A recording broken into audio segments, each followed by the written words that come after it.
ഓം അമൃതേശ്വരി നമഃ. ലങ്കാദഹനവും ഹനുമാന്റെ പ്രത്യാഗമനവും.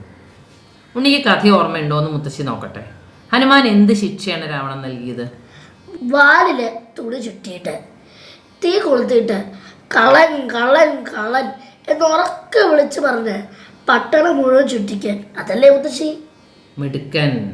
നെയ്യിലും എണ്ണയിലും മുക്കിയ തുണികളൊക്കെ കൊണ്ടുവന്നു രാക്ഷസന്മാര് ഹനുമാന്റെ വാലിൽ ചുറ്റാൻ തുടങ്ങിയപ്പോഴല്ലേ അനുസരണയുള്ള കുട്ടിയെ പോലെ അനങ്ങാതിരുന്നു ഹനുമാൻ. പക്ഷെ ഒരു സൂത്രം ഒപ്പിച്ചു. എന്താ സൂത്രം കാണിച്ചത് മുത്തശ്ശി? വാലിന് നീളം കൂട്ടിക്കൊണ്ടേയിരുന്നു. അപ്പോഴാ അവർക്ക് തുണികൾ തികയാണ്ടേ. പിന്നെ വീടുകളിലെ സർവത്ര തുണികൾ, എന്തിനു പറയണു, പട്ട് വസ്ത്രങ്ങൾ പോലും കൊണ്ടുവന്ന് ചുറ്റു തന്നെ. എന്നിട്ടും തികഞ്ഞോ? പണ്ട് യശോദാമ്മ കണ്ണനെ ഉരുളിൽ കെട്ടാൻ കയറെടുത്തപ്പോൾ തികയാതെ വന്നില്ലേ, അതേപോലെ അവസാനം രാക്ഷസന്മാർക്ക് മതിയായി. ഇനി തുണി ചുറ്റിയത് മതി, വേഗം തീ കൊളുത്ത എന്ന് വിചാരിച്ചിട്ട് വാലിൻ്റെ അറ്റം തീ കൊടുത്തു. തുണിക്ക് തീ പിടിച്ചപ്പോൾ ഇല്ലേ, ഹനുമാൻ വാലിൻ്റെ അറ്റം ഉള്ളിലേക്കേണ്ട വലിച്ചു. അവർ ഹനുമാനെ കയറുകൊണ്ട് വരിഞ്ഞ് മുറുക്കിയിരുന്നു. പട്ടണം ചുറ്റണ്ടേ, ചുമന്നിട്ട് വേണ്ടേ പട്ടണം ചുറ്റാൻ. അപ്പോൾ ഹനുമാൻ ശരീരം ചെറുതാക്കി ചുമട്ടുകാരെയൊക്കെ ചവിട്ടിക്കൊന്നു. മുകളിലേക്ക് ഒരൊറ്റ കുതി. പിന്നെയുള്ള ലീലാവിലാസങ്ങളൊക്കെ നല്ല രസമായിരിക്കും. ഓരോ വീടിൻ്റെയും മുകളിലേക്ക് ചാടി തീ അവിടെ ഒക്കെ അങ്ങോട്ട് പടർത്തി. എന്തിനു പറയണു, മനോഹരമായിട്ടുള്ള മണിമാളികളൊക്കെ ഒറ്റ നിമിഷം കൊണ്ട് വെന്ത് വെണ്ണീറായി. തീജ്വാലകൾ അങ്ങനെ ആകാശം മുട്ടെ വളർന്നു വരികയാണ്.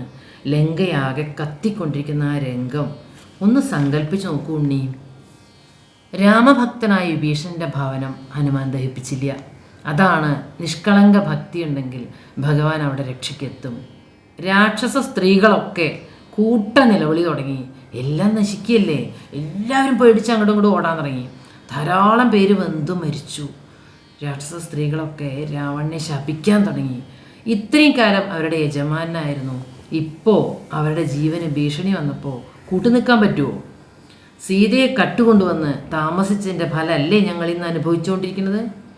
വൃക്ഷങ്ങളൊക്കെ വെന്ത് മുറിഞ്ഞു വീഴാൻ തുടങ്ങി. സർവത്ര ബഹളമയം. സീതാദേവി ഇരിക്കണ അശോകവനല്ലേ, ആ ഭാഗം ഹനുമാൻ ഒഴിവാക്കി. അങ്ങനെ ഹനുമാന്റെ ലീലകളൊക്കെ അവസാനിപ്പിച്ചു.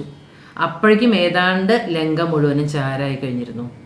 പിന്നെ ഹനുമാൻ സമുദ്രത്തിൽ തൻ്റെ വാലൊക്കെ മുക്കി തീ കെടുത്തി. സീതാദേവിയെ ചെന്ന് കണ്ട് നമസ്കരിച്ചു, അനുഗ്രഹം വാങ്ങി. സമുദ്രം കടക്കാൻ ഒരൊറ്റ ചാട്ടം. ഇനി തൻ്റെ തിരിച്ചുവരവ് അറിയിക്കണ്ടേ, ഹനുമാൻ ഉറക്കൊരു ശബ്ദം ഉണ്ടാക്കി. ജാമ്പവാനും മറ്റു വാനരന്മാർക്ക് മനസ്സിലായി ഹനുമാൻ കാര്യം സാധിച്ച് മടങ്ങി വരികയാണെന്ന്. നിമിഷങ്ങൾക്കുള്ളിൽ ഹനുമാൻ മഹേന്ദ്ര പർവ്വതത്തിൻ്റെ നെറുകയിലെത്തി ഉറക്ക വിളിച്ചു പറഞ്ഞു. എന്താ ഹനുമാൻ വിളിച്ചു പറഞ്ഞത്? കണ്ടു ശ്രീരാമചന്ദ്രൻ്റെ അനുഗ്രഹത്താൽ ഞാൻ സീതാദേവിയെ കണ്ടു.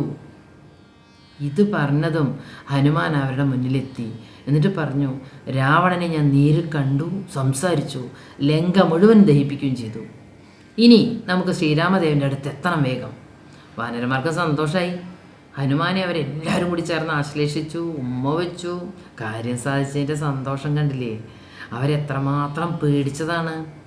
ഹനുമാൻ അവരെയൊക്കെ രക്ഷിച്ചതിൻ്റെ സന്തോഷം അവർക്ക് എങ്ങനെ പ്രകടിപ്പിക്കേണ്ടതെന്ന് അറിയാണ്ടേ അവരെല്ലാവരും കൂടി ശ്രീരാമ സന്നിധിയിലേക്ക് യാത്രയായി.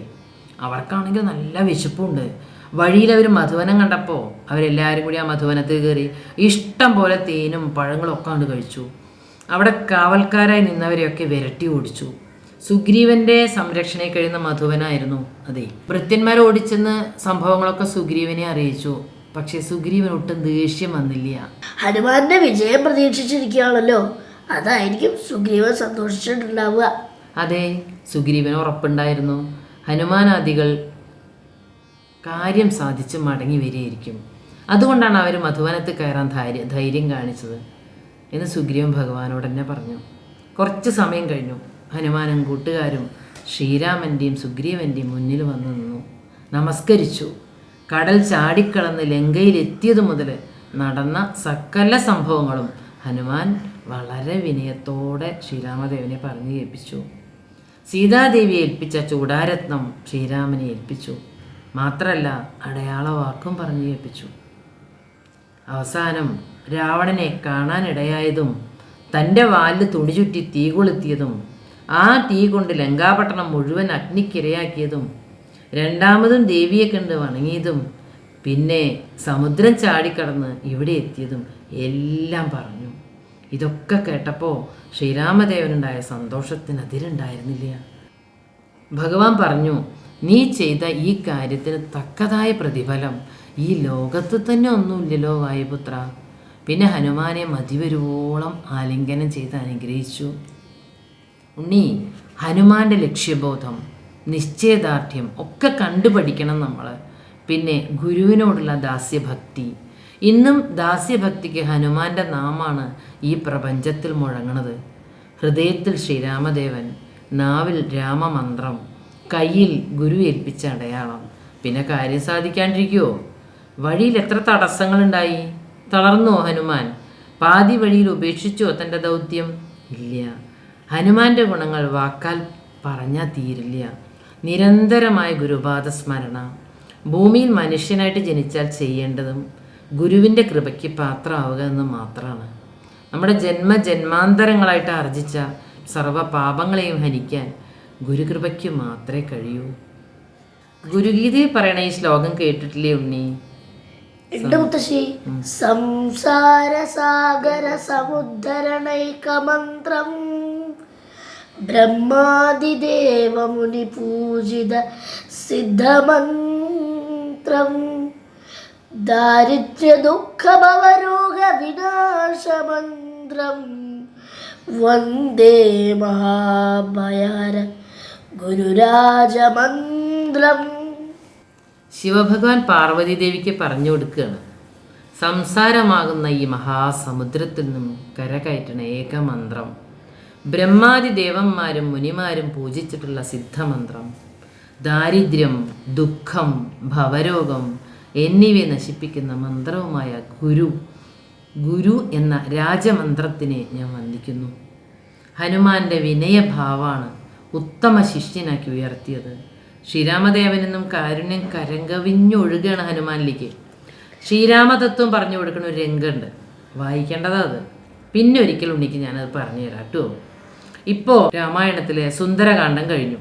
ഇനി നാളെ മുതൽ യുദ്ധകാന്ഡം തുടങ്ങുകയാണ്. രാമസേന രാവണ രാജധാനിയിലേക്ക് യാത്ര ചെയ്യുന്ന രംഗം നാളെ പറഞ്ഞുതരാം. ഉണ്ണി പോയി ഉറങ്ങിക്കോളൂ.